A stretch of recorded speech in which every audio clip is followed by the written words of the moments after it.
xewal gu rëy yegseeti na Sénégal ku bëgg a équiper sa kër wala sa entreprise demal ci Touba Kental aluminium entreprise de menuiserie bois aluminium métallique inox et de matériel de construction képp kuy tabax carreau sanitaire lépp loo bëgg demal ci Touba Kental aluminium avec des matériels de très haute qualité. Adresse Almadies 2 de Rufisque face au rond-point Seriban. ku ko bëgg contacter 77 303 50 99 ou bien le 76 619 18 02 Touba Kental aluminium borom tawfeex.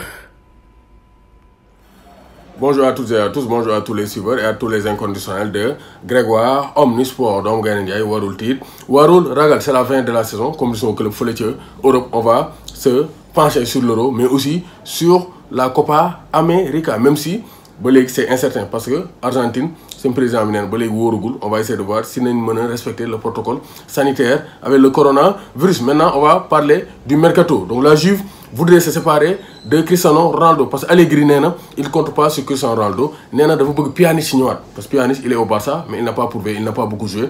Donc Allegri dafa bëgg mu ñëwaat. Donc les dirigeants de la Juventus de Turin sont entrés en contact avec Jorge Mendes pour que Cristiano Ronaldo mën a quitter. Comme ça Allegri il veut construire son équipe sans Cristiano Ronaldo. Donc d'après les informations de la presse italienne, donc Zidane quitté na mais nee li tax mu quitté mooy que Perez defatu ko confiance parce que boo nee bañ na naan match bi boo ko ñàkkee wala match bi boo ko gañewul ñu dàq la ne ça veut dire que amatul confiance ci moom te joxuñu ko moyen liberté bi donc bi mu war a am pour mën a def liggéey moo tax mu quitté. Mais nee na quittéwul parce que dafa sonn ak yooyu ne il veut entraîner continuer à entraîner, il n'est pas fatigué. Donc Agüero aperçu à Barcelone, Agüero gis nañ ko Barcelone donc pour mu ñëw finaliser son contrat. Ñëpp xam nañ ne donc Agüero va quitter donc City pour rejoindre le FC Barcelone. Donc ça c'est très clair. L'appel du pied de Georginio Wijnaldum courtisé par le Barça. Wijnaldum a quitté, ñu ngi naan day dem Bayern, ñi naan Paris, ñi naan Barça, mais Wijnaldum tant que commande mu nga fa, je pense que il a de fortes chances de rejoindre Frenkie de Jong du côté de la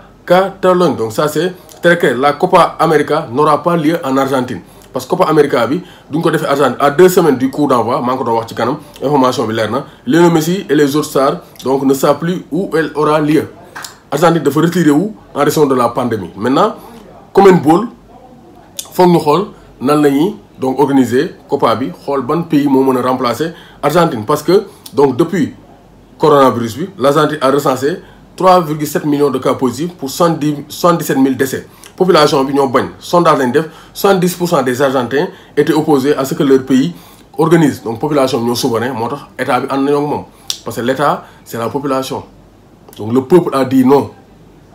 Voilà, le gouvernement pour le peuple et par le peuple. Donc le peuple argentin yi nee nañ bañ nañ. Donc ça c'est très clair. Donc Mbappé est le bienvenu au Real Madrid. Donc loolu la Karim Benzema wax nee na Mbappé bu bëggee ñëw il a les capacités pour s'imposer au Real Madrid et il a donc vraiment les portes ouvertes. Donc ça peut donner des idées à Florentino Pérez. Donc Lewandowski fermé une porte, tëjul porte yi pour quitter le Bayern. Donc ça c'est très clair. Donc d'après son agent et les informations de la presse allemande, Lewandowski dàqul quitter. Donc d'après donc une interview accordée au Canal Football Club, Lewandowski n'a pas fermé la porte.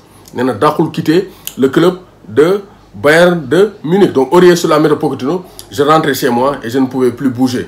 Donc nee na Aurier actuellement mu ngi def ay signaux Paris Saint-Germain. Aurier voudrait retourner du côté du Paris Saint-Germain parce que Tottenham tant que amuñu coach bu mag joueur yu bari nañ quitter parce que actuellement sabar gu tas la gars yi kenn kontaanul fële ca Tottenham. Donc Madrid cherche un accord cordial avec PSG pour Mbappé. Madrid dañoo bëgg a xool parce que Mbappé contrat 2022 ba léegi projet xam naa day xaar ba euro bi jeex. Mais une chose est sûre, Real dañuy jéem xool nan la ñuy organiser le transfert de Mbappé parce que bëgg ñëw def forcing moo tax actuellement ñu ngi xool nan la ñuy def pour mën a recruter donc kii di Kylian Mbappé. Donc ça c'est très clair. Donc Donnarumma, donc la Juve ne veut pas de Donnarumma même avec un rabais. Juve nee nañ bëgg noo jënd Donnarumma parce que Donnarumma il est sur le départ parce que Mike Maignan le français moo ñëw Milan. Donc Donnarumma il est sur le départ mais Juve nee nañ bëgguñu Donnarumma parce que Juve ak Milan aussi c'est un problème parce que Juve bëgguñ di jël ay joueurs Milan parce que y a une rivalité. Donc dañ koy jël comme trahison donc du club. Donc loolu la demee. Donc David Alaba mu ngi jàng espagnol mais David Alaba mu ngi tutoyer les supporters du FC Barcelone ak le FC Barcelone. Nee na j'avais 9 buts dans ma carrière joué au Real Madrid et les 8 Bayern dugal na ko face au Barça mooy 8-2 yi donc ci final élite bi daaw. Donc vraiment kii respecté wul dara waa FC Barcelone. Donc Marcelo ak Dzeko Fenerbahçe dañu bëgg a jënd pour renforcer seen équipe bi. Donc parce que Marcelo jeexal na, Dzeko aussi il est sur la pente descendante, donc amatul dara lu muy prouver fële ca Europe. Donc Atlético Madrid ñoom ñuy viser ay joueurs yu bari. Donc un latéral gauche, Renan Lodi mooy seul latéral gauche.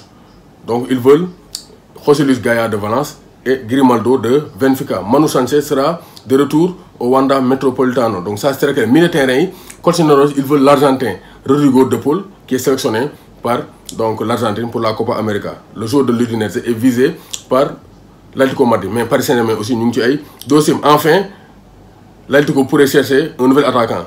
Donc Suarez confirmé, mais il faut que ñu am beneen attaquant. Donc Moussa Dembélé day dellu, donc Lautaro Martinez ak Arkadiusz Milik bu Marseille lañ visé pour mën a renforcer l'attaque de l'Atlético Madrid. Donc loolu lañ leen joxoon ci yenn information yi, donc par rapport au transfert, au mercato, aux informations du football européen et sud-américain. Doomu Gaynde Njaay warul tiit, warul ragal. Kai Havertz a coûté 80 millions et il a offert 19 millions avec le titre. Donc Chelsea a empoché 19 millions d'euros en gagnant la finale de la Ligue des Champions. Donc à 21 ans, Havertz est déjà devenu le nouveau héros de l'équipe britannique en Europe. Doomu Gaynde Njaay warul tiit, warul ragal. Quand c'est important, c'est sur Grégoire Omnisport.